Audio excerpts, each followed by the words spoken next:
No kidding. Good morning, and thanks for joining us for our July coffee meeting. Um, and how did we come up with this topic? Well, it's kind of an interesting, conversation.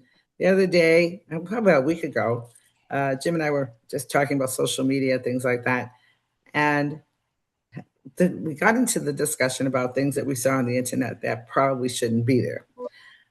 And I said, yes, you know what? I see them too. So we started two things.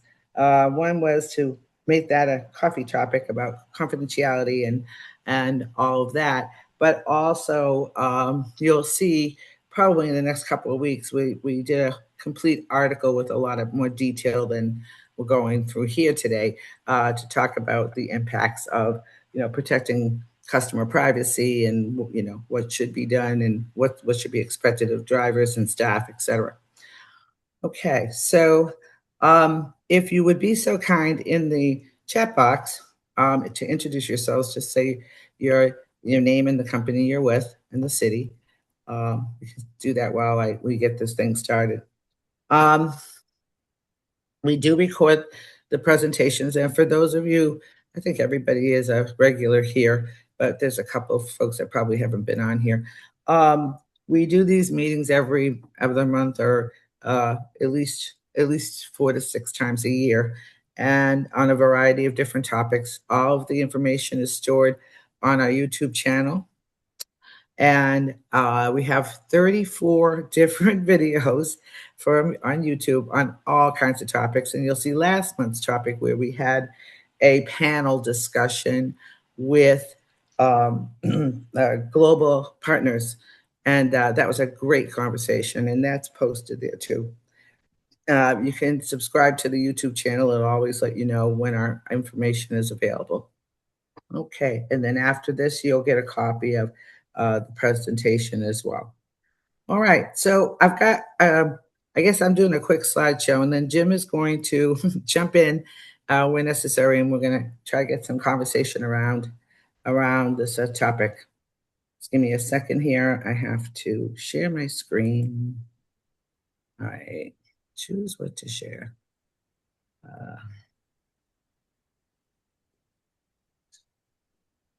Okay, why isn't it letting me share my? Okay, it's not letting me share. Oh, don't do this, you brat. Okay, let's see here. Do you have my slides? Can you put them up? I don't know if I can. Let me see. I have to download them first. Hold on 1 second. Okay. It's being obnoxious.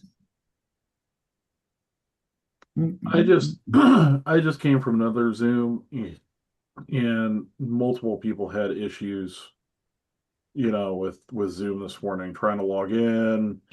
Oh, really? That might be Yeah, why we're. so Oh, thanks for sharing that. I don't think it's a problem that's unique to you, Paula. And these are people that meet every meeting or every Oh, morning. okay. So I think Zoom is Having some issues today. it's having a case of the Mondays on a Tuesday. That's unfortunate. Good morning, Paula. You got anybody for me yet? Um, mm, uh, yes, but there's a but. So All right. I'll talk later. one yes with a but. Yeah. Okay, let's see. It's not letting me do this presentation thing. Yeah, mine's not letting me share screen either, but I'm not an administrator on it, but that's probably It why. wouldn't matter. I allowed But everybody to do that. my share screen tile that's on the Zoom is totally blank. It's totally not even, it's Me not color. too. Yeah, so it's not, must not be doing it. All right, Oh, we'll Ray. just go anyways. So no big deal. I could read off of it. Okay. All Um, right. not the end Okay. of it's not like it's I'm the most gonna. live show ever. Okay. Sorry, we did have slides, but this thing's being terrible. Couple of rules for discussion today. Please ask any questions you want. This is your forum. Uh, there's a lot of expertise in the room today. We probably have 150 years of experience on this topic alone. However, we ask that you don't disclose any specific details about any incidents or activities, including the customer's names or any other information, because we are recording this. And it's very important that we don't do that. Okay, now that we get that. So we wanted to start the discussion with discretion. And discretion should be considered a professional service standard, of course. And company owners have many responsibilities when it comes to discretion, and so does the whole team. But specifically for company owners, it's important that they provide assurance to clients that the highest level of trust, confidentiality, and professional service is going to be provided to them every single ride, every single time. In addition to that, they also need to provide a trust relationships and mutual respect between themselves and the client, and also the commitment to protecting the client's relationship. Okay, next. All right. Um, what chauffeurs should never really do, and we probably have all seen this, heard this, and are aware of it, but it bears repeating. Ask a client for a photo or an autograph. Take photos of the client's home, their venues, their vehicles, their boats, anything that are possessions of theirs. And most importantly, not discuss any client details with friends, families, or even other chauffeurs, or even staff in the office. Privacy breaches can happen, but privacy breaches also bring with them a significant risk as far as safety. When a client's privacy can be compromised, when a chauffeurs or staff share any information about a client's location, destination, or who they're with, or they post vague social media messages or photos or texts about the client's activities or whereabouts. It's important for company owners to consider developing policies. Now, when I put this up on the slide, I was thinking about it a lot, especially this morning over coffee. We're all different operating models. Some have employees, some have contractors only, some have contractors and employees. It's a variety of different business models. But in general, company owners should consider developing policies, which should include privacy and confidentiality expectations. And but bullets missing. Social media guidelines and restrictions. In addition to all of that, a confidentiality and non-disclosure message or contract or whatever works in your infrastructure should be provided to everyone, contractors, employees, alike. And in addition to all of that, as part of setting, that's one thing to set the standards and the expectations and publish them and assume that everybody's going to get it on the first take. Training and constant reinforcement of these policies should be considered. And that's really that's the gist of what we wanted to talk about today. All of these things are important. All of these things can expose a company, and companies who have been in business for many, many years can have one situation where their reputation can be damaged temporarily or even permanently. So that is why Jim and I decided that this was a good topic to discuss. I'll share first. I can share something personally because I've been an operator for 17 years, and I learned in the last couple of years that I have a reputation among my staff that I didn't know I earned, and it is that when new people come on board, new chauffeurs, they say, "She's not going to tell you who you're picking up." And they look and they're, what does that mean? If it's a celebrity or somebody high profile, she's not going to tell you who they are. And I don't. And you probably wonder why I don't. Well, to me, I want them my philosophy of my company is that I expect the chauffeurs to treat every customer the same way. Whether it's the two ex-military people that we take care of with their medical trips, all the way to the president of a very high-profile company that, out there. Whatever it is, everyone needs to be treated equally and the same. We want the same positive experience with the ride or the service consistently across the clients. So do they fit? Do the chauffeurs sometimes figure out who it is? Oh, heck yeah. And they'll call me and go, you didn't tell me I was picking up so-and-so. And I said, did you say anything? Did you treat them any differently than what we expect? And 90% of the time, the answer is no. Do they probably get a little starstruck? Yeah, of course. But that policy has worked for us. It may not work for everyone, but I usually don't tell them who they're picking up. If I have a particularly sensitive situation and they're going to be downtown and there could be some security, I obviously have to discuss it with the chauffeur and the team to make sure they understand what's happening. But in general, I'm notorious for not telling them who they're picking up. But again, everybody's situation is a little bit different.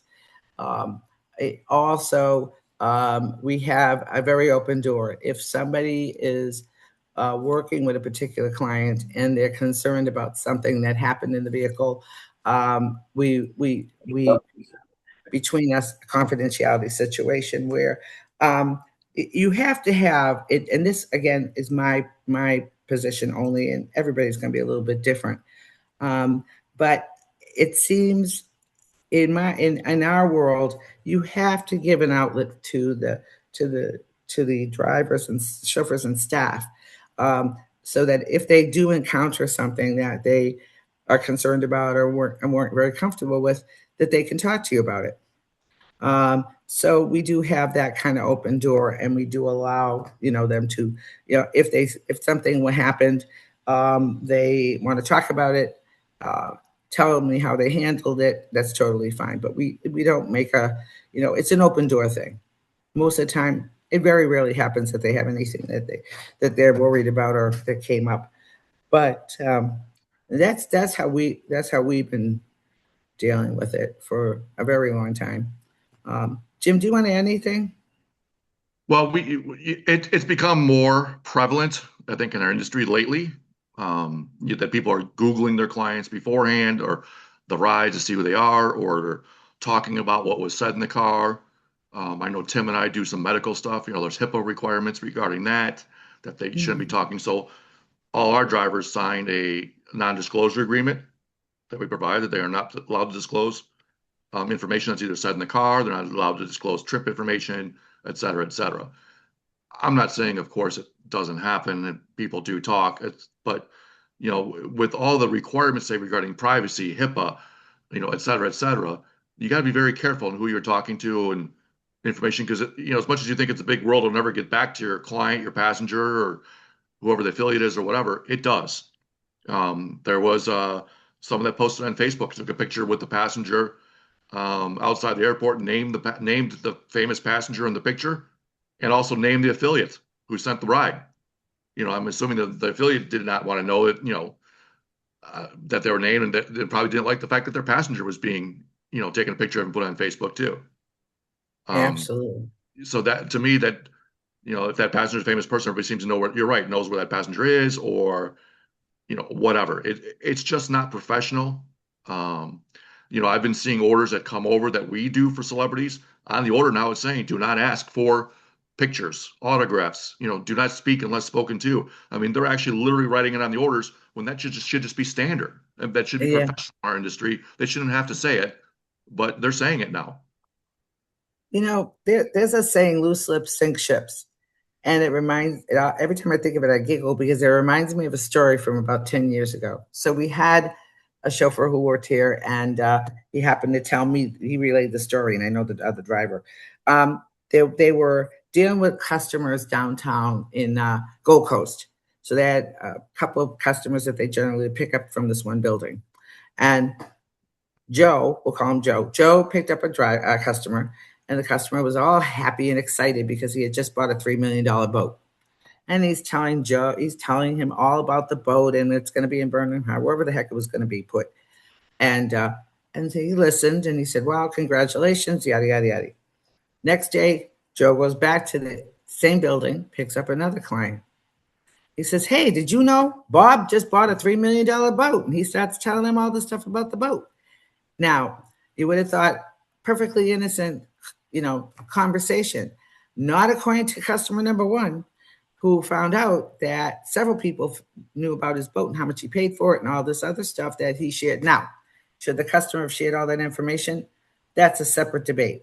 Nonetheless, he breached the confidentiality in the car and got a real big whack from the client.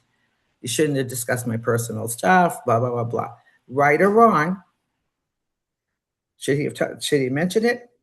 Probably not. But there may have been that expectation that what they were sharing stayed in the car. So you just never know. You might say something that you think is a casual comment to one person, and it just spreads like wildfire. Or you brought up an interesting point when we had this discussion that, there are many players or many gentlemen and or ladies who are traveling not necessarily with their spouses. It might be it might be somebody from work. It could be a mistress, could be whatever. Again, not up to us to judge that, or just a bit. When you start talking again, that could lead to problems also that we really don't want to be involved in. Last thing we need is a driver having to testify in divorce court. Oh, absolutely. It's interesting that Jim reminded me of that conversation. It is, there are times when I'll say to the driver, if you are picking up a player or whatever, and they are with a woman, do not assume it's the wife. And they look at you like you're crazy. And I say, you don't say, what you do not say is, would your wife like a bottle of water? And then they look at you even more quizzical because you don't know if that's the wife, and you might cause a sense of embarrassment. That could be their hairdresser, masseuse. I've seen some of our players actually travel with their own barber. You don't know who these people are. Yeah. So to err on the side of caution, you don't assume that it is the wife or this or that or the other thing, because you could very well be wrong and embarrass yourself and them. I know it seems like little trivial things, but it's enough to get people. But people get complacent. It doesn't happen a few times. They get complacent. They start doing things. These are just people. We're charging a premium for our service, and by charging a premium for that service, it should come along with certain expectations for the passenger. And one of those expectations should be their privacy. They could be on calls. We get traders in our car or fund managers who are on calls. Regarding business, whatever. That we shouldn't be talking about. To other people. They have a right of a right of privacy in the car. And for those who have cameras in their car, we don't allow interior cameras to record sound. Or even some of the video, but that some people have the recording both ways because it's an Uber thing with them, and maybe they're doing both or whatever. We can't. That to me, that's a privacy issue. That's just my own personal opinion. I would think that many people on here might agree with that. Yeah, I want to throw something in, Jim, as a corporate traveler, something that happened to me about a month ago in a chauffeur-driven car where I was on a phone call discussing one of my clients with my boss. And when I hung up the phone, much to my surprise, the chauffeur asked me about my phone call and said, "That sounds like a pretty big account that you landed there." And the conversation was innocuous. It didn't matter one way or the other. But the fact that he let me know that he was listening to my conversation and then asked me a question about it, I found that to be a little offensive.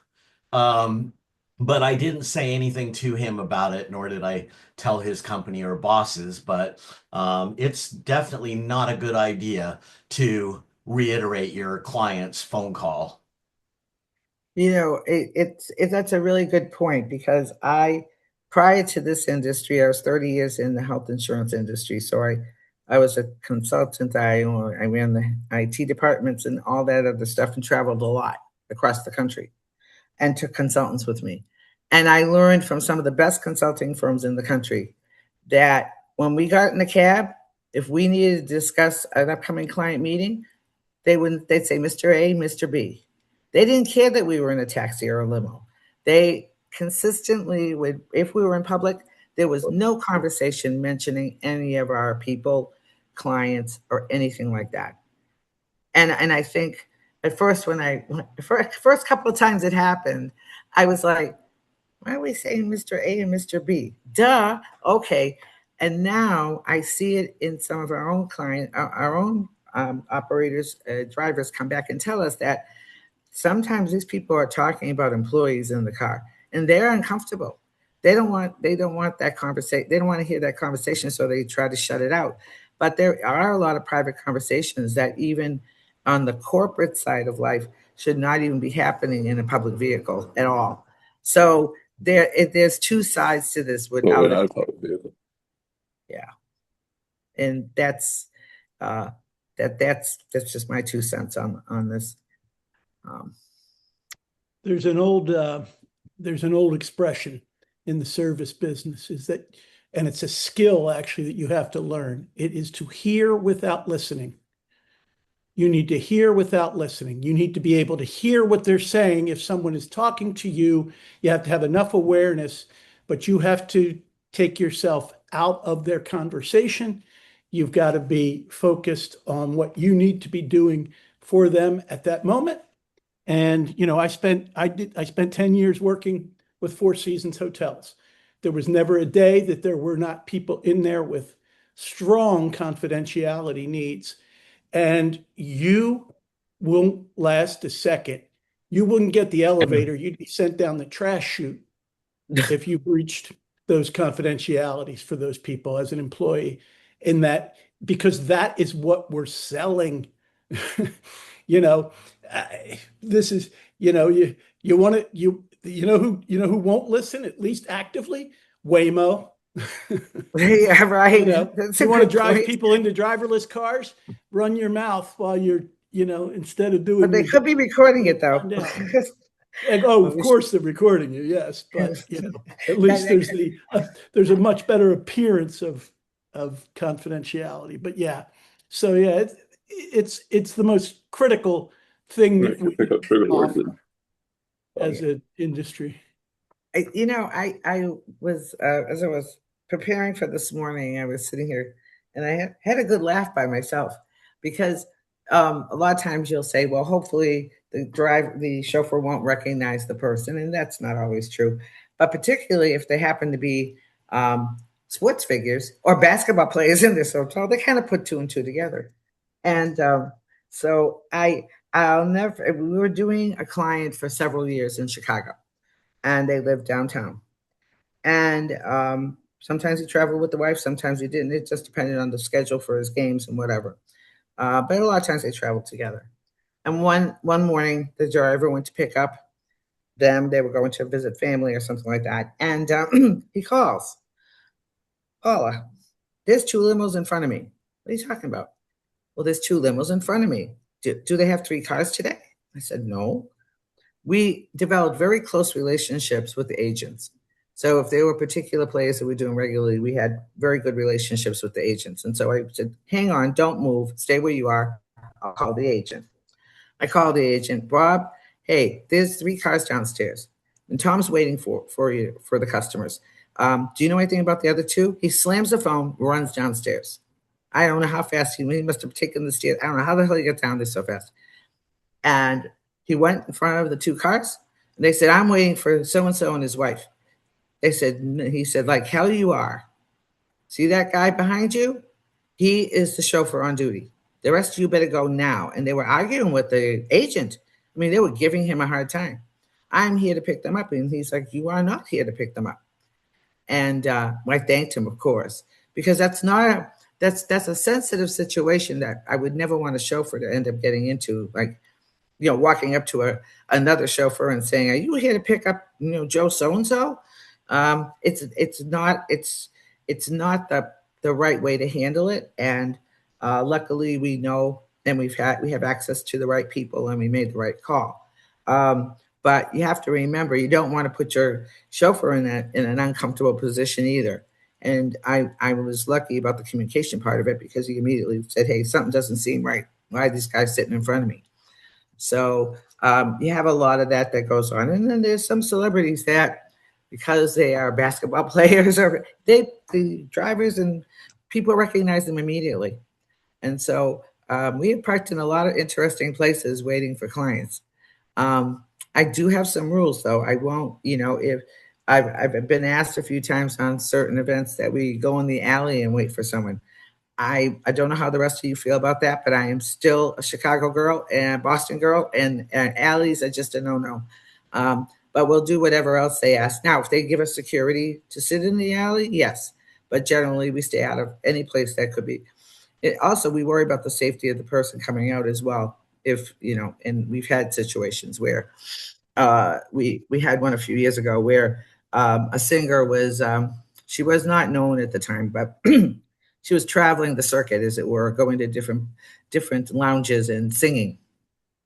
And so we were asked to pick her up after she performed downtown, and her security guard was pretty lax.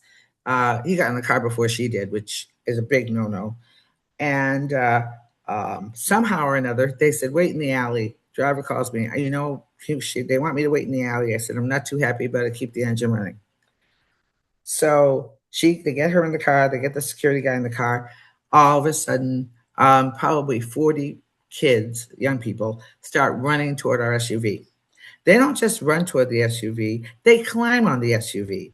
They are banging on the windows. They are holding a picture of her and saying, we want an autograph and we're not leaving without one. And that was only my chauffeur's second week on the job. and she calls me and says, do you hear all the noise outside the car? And I said, yes. She said, they're banging on the car. I said, where's the security guard? Sitting next to her. I'm like, you've got to be kidding me. So I said, just start beeping the horn and making a big scene. And she did. And then she was able to get, because the singer was going, please get me out of here. I'm so scared. She was crying.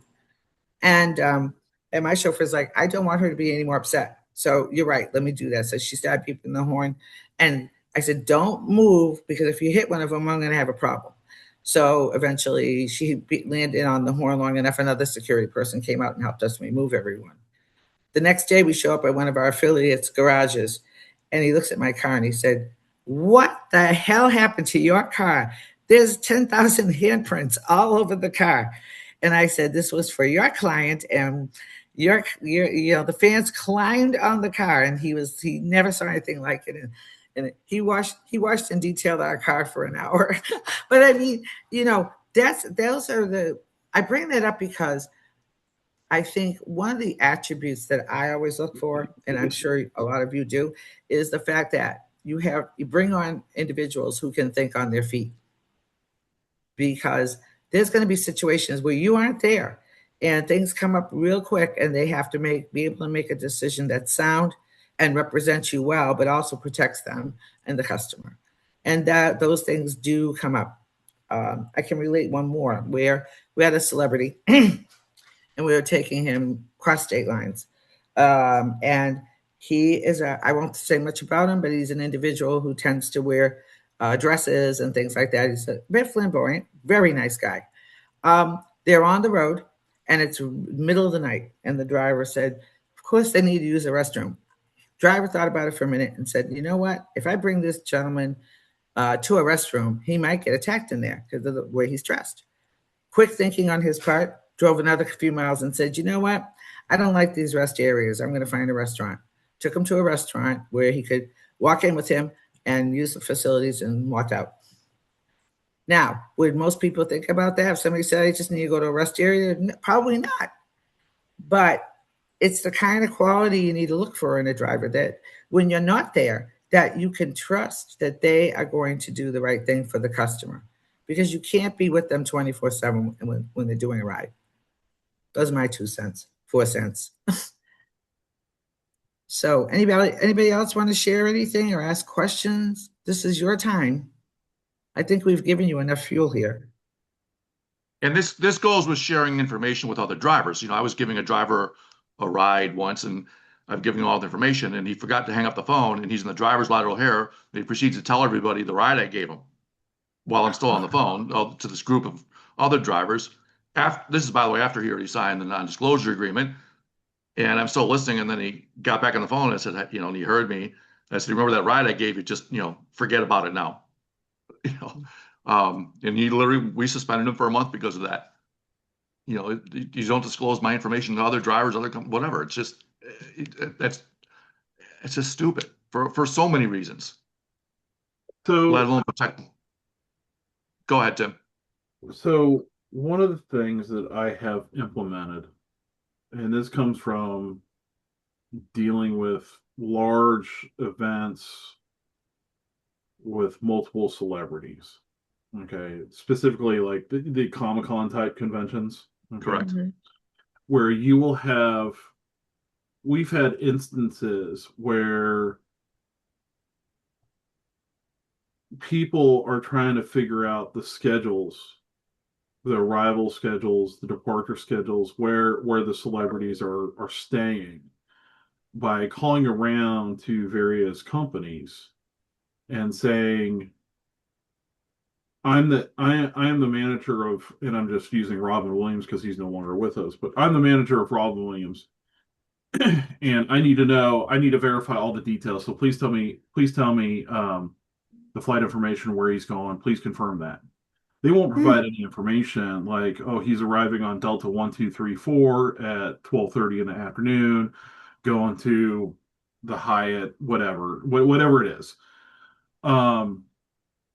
They are hoping that somebody is gullible enough to give up that information. So I have had celebrities get off the planes and have autographed secrets already at the airport.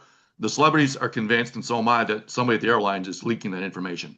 No, I don't think it's that. I think it's more they get on the airplane and there's people on the airplane with everyone having cell phones, Yeah, go that's on true. They're Twitter, probably doing that too. Yeah. go on Twitter and say, hey, Robin Williams just hopped on my airplane to Kansas City. I'm on American Airlines, 456. And I think that's more the case. Yeah, That that's could probably be true. both, actually. Yeah. Yeah, I think that's more the case, but it is one of those things. And it was funny because there was one year that somebody was so aggressive they called around and then they called the airport police department because when there's a large collective of celebrities coming through, the managers or whatever these events will call airport police to let them know, hey, by the way, we've got this going on. We would like some additional security for these higher profile the celebrities coming off the plane.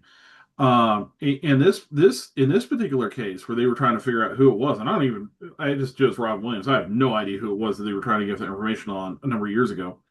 They called the airport police department and were demanding the airport police department give them who the transportation provider was and all this information, what flight Robin Williams was coming in on, or and the airport police department was like, we don't have that information. What makes you think we have that information?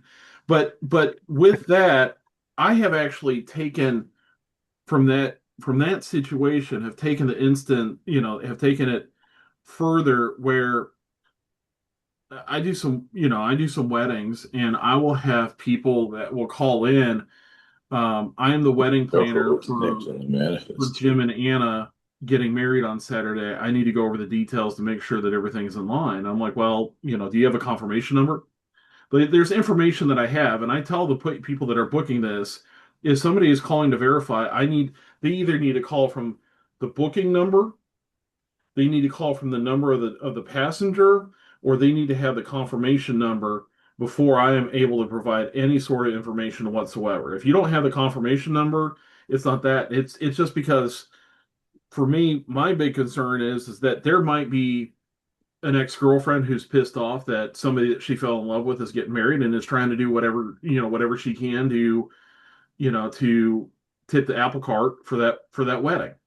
Or you have it is a larger wedding where you know coordinators get a percentage of whatever the gross spend is, and if it's 10% or whatever, and it's a $100,000 wedding, well, now they just lost that on their $10,000 fee.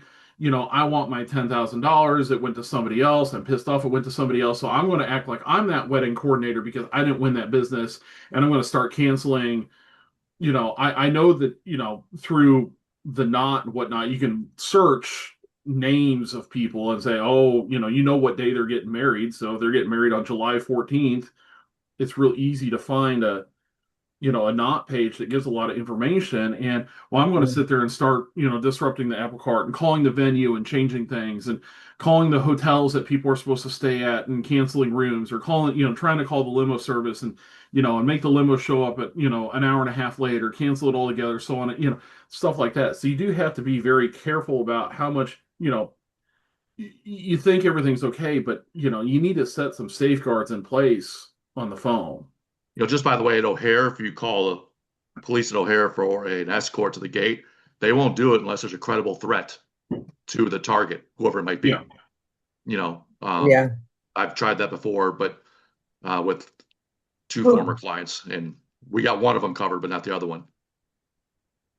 Yeah. I think there's a lot to be said about things like weddings. I'm curious, have any of you ever experienced chauffeurs that you find out afterward they took some pictures at the during the wedding or of the bride or any of that? Because I personally have run into that myself, and um, luckily, I was able to avert it because both times they said, "Hey, you know what? I brought my camera today. Can I take a picture of the bride?" Absolutely not. First of all, they're paying $10,000 for a photographer. You cannot be interfering with that. And most importantly, it's still about their privacy.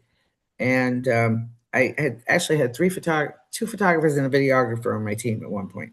So I just said, if you happen to take your camera out and you're on a break and you want to practice pictures on the lake, I could give a rat's tail. But you cannot be taking pictures of clients in under any circumstances, weddings, any events. So, Well, you also have to be careful about any minors that are running around. mhm, Within that. Now, y'all know I do a lot of holiday light tours. Okay. yes, And people ask, "Hey, can you take a photo of the group? Can you take a photo of the group?" Now, admittedly, a lot of times I have to take it off my phone because I know how my phone works with the lights in the background and stuff like that. I know how to appropriately set the settings on my phone. I may not able to do that on their phone. And sure. I will text it to them. I will send it to them so that they've got that, and then I get rid of it. For me, yeah, that would be a great photo to share, but I'm not the one that shares those photos. I always ask, if you're going to share this, it would be great if you could tag us in your Instagram post or in your Facebook post or whatever. Please tag us. Information like that is the customer that is, they are the one that is submitting that information. They are agreeing to share it. Let them share it. So it removes that liability off you when they're the ones that are sharing, that photo. Well, and of course, if they're happy with you, that should be a no-brainer. You Oh know, yeah. unless they have a high degree of privacy and don't want their stuff shared. But I mean, you're right. It's those are the kind of situations that quick thinking, where you can actually promote the company without doing it yourself is ideal. Um, I Well, let's think most. continue. I'm sorry. Let's continue on some of the slide because there are a couple other things we did not cover. We talked about Yes. photos or autographs, taking photos of the client's home, venues, or vehicles, of course, Hmm. and discussing client details with friends, family, or other chauffeurs. Yeah. That's huge. I mean, don't go home and start bragging who you drove that day or whatever because somebody posted on a social media. You'll get back to somebody. Um, a client's privacy may be compromised when chauffeurs or staff share information about a client's location or destination and who they are with. We talked about that. Post vague social media messages or photos about the client's activities, which we discussed. And there's inappropriate behaviors or actions that can negatively impact a company's reputation and your reputation. You can get a loss of future bookings or referrals. There's a loss of confidence by affiliates and vendors, especially affiliates, and you could damage client relationships permanently. Um, I think that's important because not only that hurts you, but it could hurt our industry because our industry has certain standards that we need to maintain.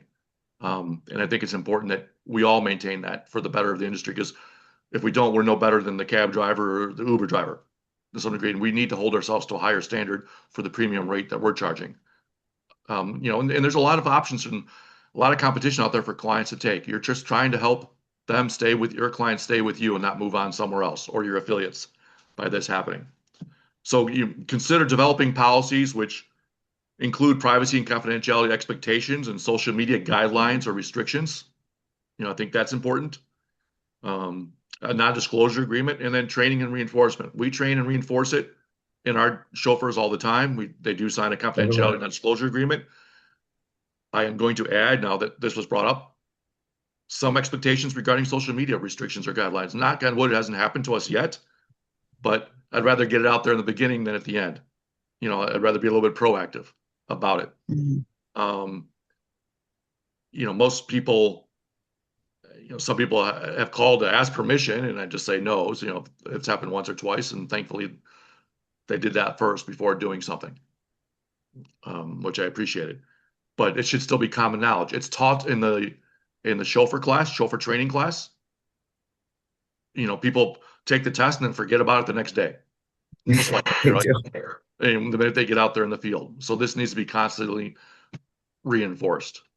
In fact, it's probably a good idea, maybe once a year or once every 6 months or once a year to, again, email or talk to your chauffeurs, email out your standards expectations regarding all different things, this amongst other things. Because I've noticed, at least in the 10 years of business, and I'm sure everybody has seen this, chauffeurs get complacent over time, and they forget the things that got them to the point where they are. And they get a little complacent, and that leads to problems. We had a driver show up the other day to the airport to pick somebody up when he was supposed to be going to the client's house. And he said, well, I just dropped him off at the airport a couple days ago. I figured he's coming back. And I said, well, first of all, you're not the only chauffeur we have. And second of all, the guy already came home and he's going back out again. But again, that you were emailed the order, and it's on the app. All you have to do is look at the app at the address, or press on the address. It'll take it right to your GPS, right to the map. So that should really never happen. Again, it's something that he was complacent. He just figured it out, thought in his head without ever looking at anything that was sent to him. He was sent a text, emailed an order, and it was on the app when he gets the link a half hour before. So that there should be no reason for that other than complacency. I think people get complacent sometimes about being as clean, as perfect in the car as they can be between clients. Maybe they do a minimal job compared to what they used to, or making sure the candy's filled in the doors for us, or whatever the reason might be. That I think reminding people of the standards expectations that you have as a company, as an owner, and why we are where we are at today, why you have the clients that you have today, why you get gratuities, today from certain people, to maintain that same level. I think, but it also should apply to everyone. Everyone. It doesn't matter if they're important people and high profile, all the way to that client who, we have clients that are almost 90 years old, and we treat them. I tell them, treat them like a VIP, because they are, and they get a kick out of it. One of them will say, I won't come out until Sal comes in and gets me at the airport. I mean, we've overdone it with some of them, but the idea is that if you instill in the teams the fact that everybody is important, everybody is a VIP, everybody needs, it doesn't matter. You can't look at someone and say, well, they came from, that apartment, so that's probably not that important. It's not about where they're from or what. It's a fact that when they're getting our service, they're paying to be treated well. And that doesn't matter. There's no other differentiator as far as I'm concerned. And like I say, everybody, we tell them everybody's a VIP as far as we're concerned. You'll probably never hear me quote Al Gore again in my life, but this is a good quote that you put on here, Paula. He said, in the digital era, privacy must be a priority. And that's so true, because I think we've all lost our sense of privacy because of video cameras everywhere, pictures everywhere, social media, everything. And I think maintaining at least some form of privacy for our passengers, our drivers, chauffeurs, our client, everything has to be part of your expectations and part of the rules for your company. One of the things that people fail to realize is that because there is so much information that is available out there, something as innocent as a photograph, even a still photograph, people are able to use that photograph and track down where it is. I don't know if anyone sees on various platforms. There's a gentleman that goes by the name Jose Monkey, and people will send him short videos, find me. And through data, some open databases, he's able to sit there and be like, oh, you're at a pond that looks like it's approximately 200 feet away from these high tension power lines, on a gravel road, and is able to, pinpoint where these people are. On top of that, I don't know how many people realize that within the device, because most people are using their cell phones to take photos like this. But even if it comes up on your dash cam or something like that, there's there are metadata within that image that will tell you what city, state that you're in, your latitude and longitude, and if somebody is able to access that metadata, they can easily find where that photo was taken. There's a date and a time on it also. Yeah, That the photo was taken. Absolutely. Mm-hmm. Yeah. And now with AI, they can reconfigure the photo and make it look completely different. I have a general question for everyone, and Jim and I talked about this at length, and because everybody's operating model is so uniquely different, we were struggling with the right suggestions. But as we said earlier, everybody should have a confidentiality agreement and non-compete, et cetera, et cetera. Now, if you're probably, and we can't give a lot of advice here, and I think we both agree that you should be getting advice of counsel for sure, especially for your company. But we have actually two agreements, one for the contractor and a separate one for employees, because we needed to have two. But I think it's well worth looking into. If you can't afford that, a lot of these tools online will give you some basic non-disclosures and things.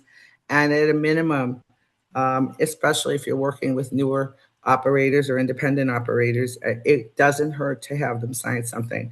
And once is not enough. I would say every few years you revisit it and send it out again as a reminder, and which we do, to say just in case, refresh your memory and read this over. And if you have questions, let us know, because memories fade, and maybe if it's contractors, you're not using them all the time consistently, whatever.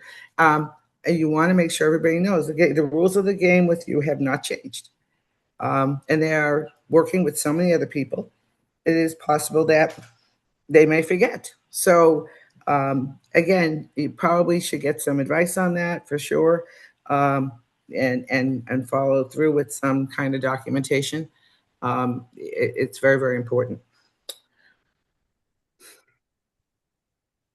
Does anybody Hey have guys, anything that I do. Good morning, everybody. Long time listener, first time caller. How's everybody? What are you on the Howard? What are you on the Howard Stern show? Yeah, right. Exactly. It's gonna get naughty and dirty really quick there, Jim. Oh gosh, no. No, it's not. No, but I just wanted to chirp in. Last year, I took it upon myself to figure out exactly how an NDA should read. I hired my counsel, my regular corporate attorney that I've been using for 20 years, and I said I really need something here that's kind of bulletproof, that protects me and protects my clients. And Paula, similarly to what you had said regarding having an employee agreement and having an IO agreement are two separate things. But what really sparked my action on this was the social media breach. A lot of the stuff that I've heard today is what a lot of us are going to consider to be common sense chauffeur training, what to do, when, and where. But surrounding the confidentiality policies, what sparked my attention on the matter was a client of almost 30 years. I have been connected with on LinkedIn since LinkedIn was a thing.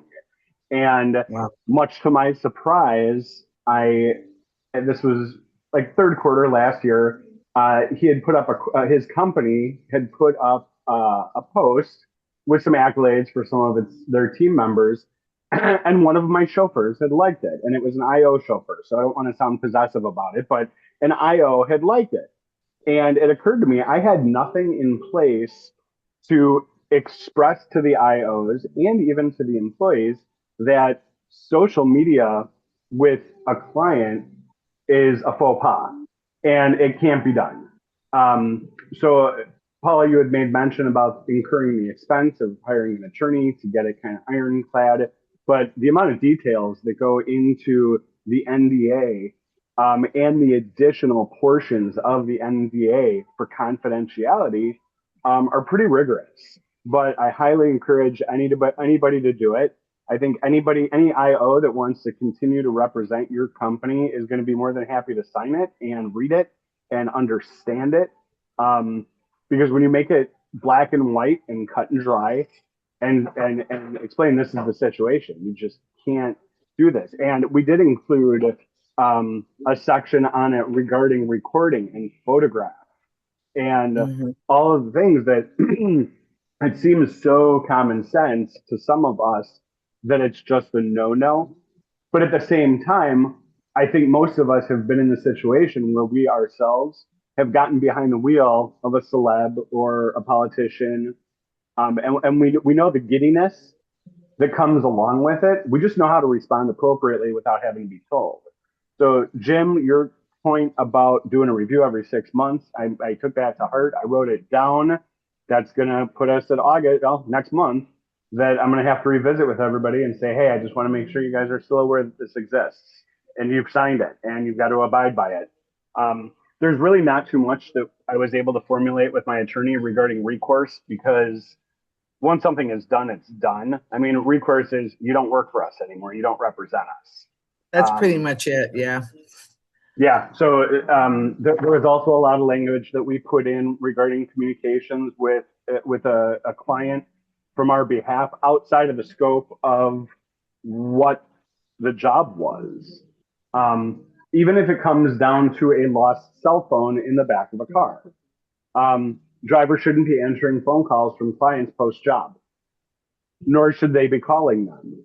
It's, if they get a voicemail that says, hey, I left a phone in your car, there's absolutely nothing wrong with calling dispatch and saying, hey, I've got to flip back over to the house, mark this, log it. Yeah, I just wanted to pitch in and share. This is what I wanted to do. Something occurred to me, and I'll share this because it's a rarity, but it does bring to light the sensitivity of certain situations that can happen in the vehicle. So just about 10 years ago, we had a stretch job and we were taking them to Arlington racetrack, husband and wife. No issues until we got about halfway there. Suddenly they start yelling at each other loud, like the driver could hear them. And remember, we had a passenger stretch, he could hear the whole thing. The next thing he knows, the guy's punching his wife profusely. There's blood all over the place. He rolls down the window and tries to throw his wedding ring out the window. I'm not kidding. And the driver finally says, okay. And I had to think about what the driver said. At first I was a little worried about it, but then I realized he had to take control of the situation. He was driving. And he said, okay, this is, I'm going to tell you right now, I'm about to take you to the racetrack.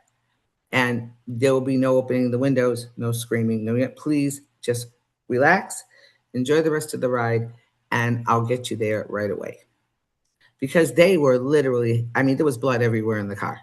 And we had to take the car out of service that night and everything, and we charged them for it. But it could have been worse than that. And I was fine the way he handled it for one reason only. He didn't scream. He didn't yell. He didn't use profanities. He just said, this has to stop. You cannot open the window again. It's unsafe, whatever the heck verbiage he used. But he was completely calm. And that's something that's hard to train. Because in the spur of the moment, you're driving, you don't expect people to be punching each other in the head. Right? You don't. That's not, you're taking them to go out for a social evening, and the next thing you know, there's a fist fight back there. So there's an opportunity not to put fear in drivers and make them think that, every trip could be adversarial. No, that's not what I'm talking about. But you have to remind them that there's going to be times when there are going to be situations that they are not familiar with, and give them the proper guidance to address them, because you're not going to be sitting next to them when they're driving. Now, something like that could have gotten really badly out of hand. but it didn't, because he said, okay, please do not open the windows again and relax, and when we're almost there, or whatever he said to calm them down, because they immediately calmed down. So we were lucky. Next time we may not be so lucky. There could be a real bad fight back there. Does that make sense what I'm saying? I mean, you can't plan for everything that could possibly happen in the car, because Jim and I spent a half hour one afternoon. We talked about every story we had, and we've had different ones, and all different circumstances and outcomes. But whatever you see, whenever you see an opportunity to use situations and educate the chauffeurs periodically, is also a good idea. In addition to, making sure that you do know you have a confidentiality agreement, you have a contract, or whatever it is. I think once in a while, sharing some information and reminding them doesn't hurt either.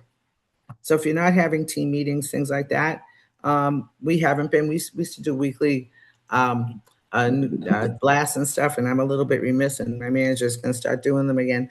But something to just remind them of these things. Anybody else? What are your thoughts?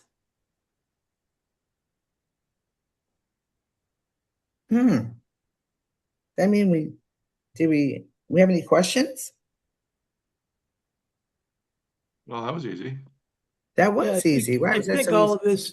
I think all of this is really just good reminder stuff for most of us here on the It is. call, right? We all know Yes. we all know just what we're talking about, but that reminder is really important. As I'm going out of here, I'm like, well, I got to talk to my people too and put that out there, And Jim mentioned something else too that happens is complacency with drivers. So in all of those kind of little things, it's not a bad idea to set maybe push out a reminder of the week type of thing to your team. How about this? Remember to check for all the luggage in the car, before that they've got everything out of the vehicle, because that happens all the time. You get a call and you're like, oh, well, now we got to double back, and we were halfway to O'Hare, but now we've got to figure out the next ride because this guy's got to double back because there's a phone in the back seat of the car. So, all that sort of little stuff that gets away from drivers. Jim, you mentioned it too. And I was talking to somebody the other day about drivers with 20 years experience not reading a ticket. Right. 20 years in, and they're at the airport and they're supposed to be at the home. That exact scenario. Years ago, I stopped letting people do, well, I like to have my pickup at 8:13 because my flight's at 10:13. Well, you're getting it at 8:15, or you're getting it at 8 o'clock from me, because the best drivers will see a time like that and go, oh, that's an airport arrival, an off time like that. Next thing you know, they're sitting in D lot. So all those kind of little things, especially with confidentiality, though, driving that point home as often as you can think of it, to say, remember, keep your mouth shut. That's all. Keep your mouth shut. It's a lot of trust is being put in you, and do nothing to betray it. I'll leave you all with this two thoughts. One is, if you can't afford, to have counsel help you write any documents or whatever, there are some legal aids and things like that out there that reach out to me. I can point you to a couple of groups that usually help small businesses with these kinds of matters.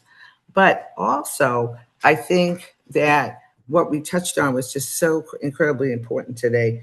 And I hope that you all had some takeaways. Yes, a lot of the information is the same old, but it does bear repeating. And like I said, lately, between Jim and myself, we've been seeing so much stuff getting posted on social media that we've kind of taken a step back and went, oh my, that can't be good. But lastly, you do need to also be aware that there are photo news agencies, Reuters, AP, whatever. They are also checking if you are posting anything or using any of their information that does not belong to you. They will sue you. I can tell you, we got sued. Now, how did we get sued? It had something to do with driving people around, but we actually had a photo in one of our COVID videos that, to this day, we don't know how it got there, which is very unusual. And I got to the person that we believe we got it from, and they denied it. but they said that was their property. And so, under advice of our digital marketer manager, she said, just pay the fine, pay the $600 or $700, and don't get into a fight with these guys. But they're out there. The big agencies are checking. So if you're taking stuff, modifying it, and then posting it as your own, it's also a recipe for trouble as well. So on top of everything else, that discretion with what photos you use, who you take a photo of, maybe you're doing a celebrity and there's also a photo agent, a news agency there, and they have photos as well, and you grab one of those. That's still an issue as well. And if you're using AI to generate your flyer or whatever, and they take a photo, don't count on that photo being legal either. No, it's not. I found that out recently as well. Yeah. We'll probably I've been talking to our digital marketer contacts who are vendor members, and just a heads up to everybody, we're trying to put together, and we just had our first meeting 2 weeks ago, a kind of a digital marketing workshop. So I will be reaching out to a few of you because it's going to be for what a lack of expression for it is a labor of love. And so we're throwing a few ideas around, and we'll probably call some of you individually and get your ideas on what would be useful. But yes, more and more I'm reading stuff about the different news agencies and the photos and things, and they're really taking it seriously. So do we have any other questions from anybody? Okay. So August meeting is a breakfast. No, I don't know where we're going yet, but we're going to go somewhere where they have food. That I can tell you. But I really do appreciate, and I know Jim appreciates you guys joining us today. And I hope this was helpful. And if you have any other thoughts after this, reach out to myself or Jim. And the video will be probably downloaded sometime today or tomorrow, and will be on our YouTube. And I'll send out the slide deck that didn't want to open for me. And I just thank everyone for always joining us. And I hope these sessions are useful. And for heaven's sakes, if you have a topic you're interested in, don't let me and Jim and Chris bang our heads on the table. Let us know what kind of topics you'd like to hear about. These are sessions for you. And I get a little brain tired trying to come up with new ones. And this one I tripped over talking to Jim, so I was kind of happy about it. But I'm on a roll, but I don't know how much longer I'm going to come up with topics. So anything you're interested in, nothing's off the table. Just let us know, and we'll look for the right resources and get it to you. All right. Thank you all. Thank you so much, everybody. Have a wonderful day, day. and thanks for joining us.